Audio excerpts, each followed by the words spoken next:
Sir जैसे हम हमेशा पीस में रहना चाहते हैं बट कुछ ऐसे परेशान लोग होते हैं जो आपकी पीस को डिस्टर्ब करने की कोशिश करते हैं, तो उस सिचुएशन में क्या करें? आप कह रहे हो कि आप तो पीसफुल रहना चाहते हो, लेकिन अगर आपके आसपास में कुछ ऐसे लोग हैं जो बिल्कुल भी पीसफुल नहीं है, हाँ जी।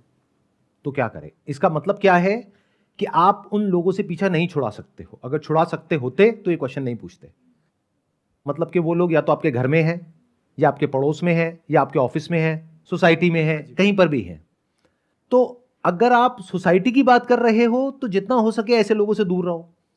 जैसे अगर आपको पता है कि कोई गली का कुत्ता है जो पागल हो गया है और सबको काट रहा है, तो क्या करोगे? उससे जा करके लड़ोगे? उससे दूर रहोगे। सर फिर भी वो फोर्सफुली मतलब बुराई ऐसे बोलते हैं ना कि झुंड में आती है। अब मान लेते हैं कि वो इंसान अकेला नहीं है, उसके साथ में कुछ और भी लोग हैं जिनका मोटिव है आपको तंग करना, आपको परेशान करना। आप जैसे ही रेजिस्ट करते हो या उनको कुछ कहते हो तो वो और आपसे लड़ते हैं। मतलब कि वो आपको उकसा रहे हैं कि आप कुछ कहो या कुछ करो, और वो सारे झुंड में आकर के आपके ऊपर अटैक करते हैं। This is what you're saying, right? अब ऐसे में क्या किया जाए? प्रैक्टिकल सॉल्यूशन ये है कि या तो अपना एक झुंड बनाओ। थ्योरेटिकल बातें नहीं करेंगे, प्रैक्टिकल करेंगे। क्योंकि थ्योरेटिकल बातें क्या होती हैं? अरे अगर आपके आसपास में कोई भी अशांत है, उससे कोई फर्क नहीं पड़ता है, आप अपने आप को शांत रखिए।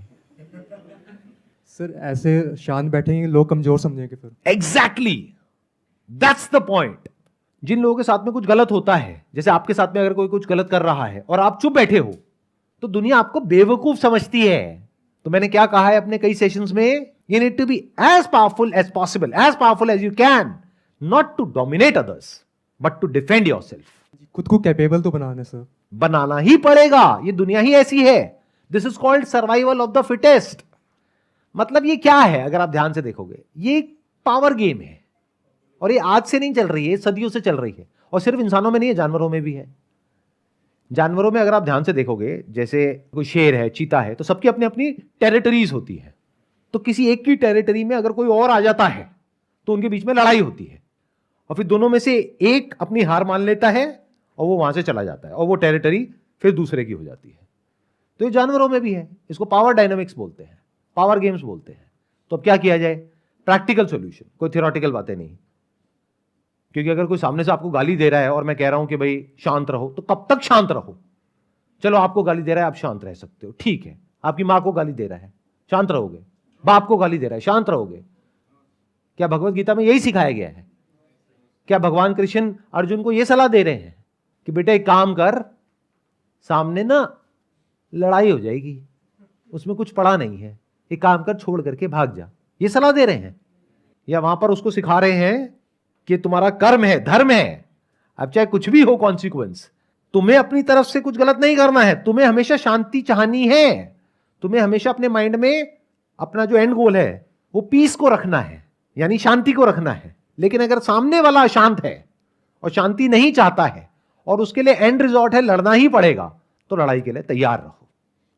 अब लड़ने के क्या तरीके हैं? एक है कि अगर सामने एक ग्रुप है जिसकी एक पर्टिकुलर लेवल की पावर है, या मान लो उस ग्रुप में 5 लोग हैं, 10 लोग हैं, उनकी कलेक्टिव पावर ये है, जिसको भी आप पावर बोलते हो, जो एक्चुअल है, वो नहीं वो जो दिखा रहे हैं। क्योंकि दिल्ली में तो स्पेशली क्या है कि हर कोई पता नहीं क्या है, कि तू जानता है मेरा बाप कौन है? अरे भाई मुझे छोड़, तू जानता है तेरा बाप कौन है? ऐसे लोगों से ऐसी बात करनी होती है। तो यहां पे हर कोई हवा में है, हर किसी को ऐसा लगता है कि मेरे से ऊपर तो कोई है ही नहीं। तो नंबर 1, कभी किसी से फालतू में उलझो मत। जरूरत पड़े तो चुपचाप हाथ जोड़ करके वहां से निकल जाओ, उस इंसान से दूर रहो।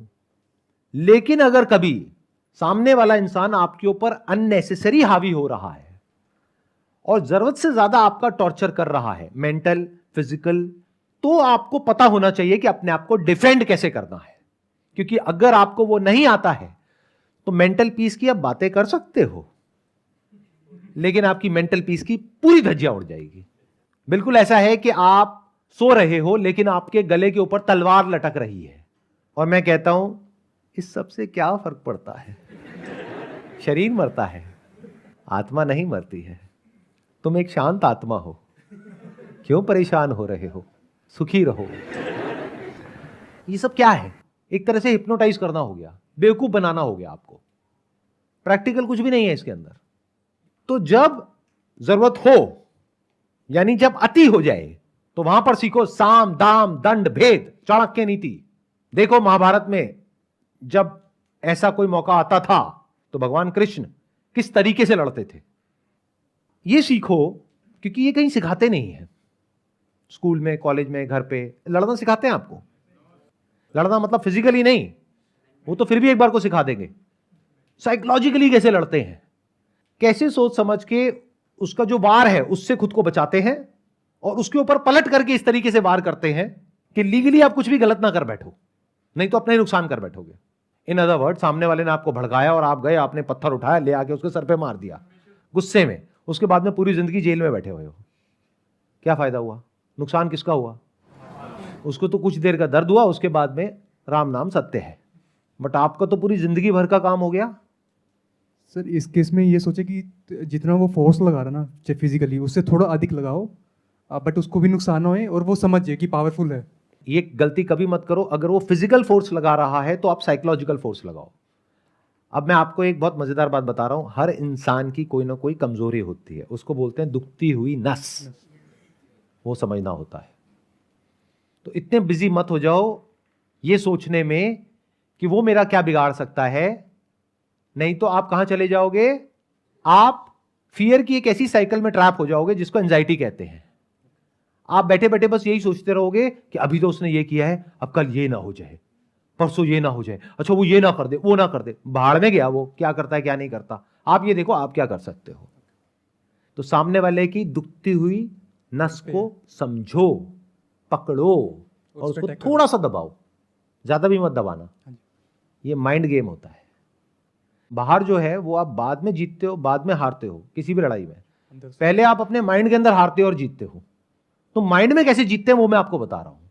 अपना ध्यान यहां से हटा दो कि उसका अगला मूव क्या होने वाला है, बल्कि अगर प्रेडिक्ट करना ही है तो मैक्सिमम अगले मूव तक उसका प्रेडिक्ट करो, उसके आगे मत करो, क्योंकि आपको पता ही नहीं कि वो क्या सोच रहा है। आप ये समझो अगर मैंने ये किया तो उसका अगला मूव क्या होगा, बस यहां तक। और उसमें भी आपको क्लैरिटी होनी चाहिए कि अच्छा 90% पॉसिबिलिटी ये होगा, 10% है ये होगा, तो आपने कैलकुलेटेड रिस्क लिया। तो इस तरह से आराम से, कूल, कामली, ठंडे दिमाग से आगे बढ़ना होता है जब लड़ाई का वक्त आता है, और लेवल को आराम आराम से बढ़ाना होता है। तो आपको लड़ना सीखना होगा। ये कौन सिखाएगा आपको? क्योंकि अगर कोई ऐसा इंसान सिखाएगा जो खुद लड़ाकू है, वो तो बेवकूफों की तरह आपको लड़ना सिखाएगा। वो क्या सिखाएगा? दो कौड़ी की हरकतें, यानी कि गाली गलौज, मारना पीटना। इस सबसे कुछ नहीं होता, इसमें तो आप खुद ही फंसोगे। आपने मार पिटाई शुरू करी, सामने वाले ने शुरू करी, उसके बाद में गलती से कुछ हो गया, कौन फंसेगा? वो भी फंसेगा, आप भी फंसोगे। तो ऐसे काम करना ही क्यों है? तो मैं उसकी बात ही नहीं कर रहा, मतलब मैं फिजिकल की तो बात ही नहीं कर रहा, मैं तो साइकोलॉजिकल की बात कर रहा हूं। अगर आपके ऑफिस में कोई है और वो आपको बहुत तंग कर रहा है, तो there are ways of dealing with that particular situation, जिससे कि सांप भी मरेगा और लाठी भी नहीं टूटेगी। यानी किसी को पता भी नहीं लगेगा कि वो आपने किया, लेकिन कुछ ऐसा कर दिया कि उसके बाद में वो इंसान पछताएगा। लेकिन ये स्टेप तब उठाना है जब सामने से आपको समझ आ जाए कि अब मेरी जो लिमिट है बियर करने की, वो क्रॉस हो चुकी है। हाँ, अगर अब इन टैक्टिक्स को आप यूज कर रहे हो अपने फायदे के लिए, वो गलत है सर। वो गलत नहीं है, वो बहुत गलत है। क्यों? मैं बता देता हूं क्यों।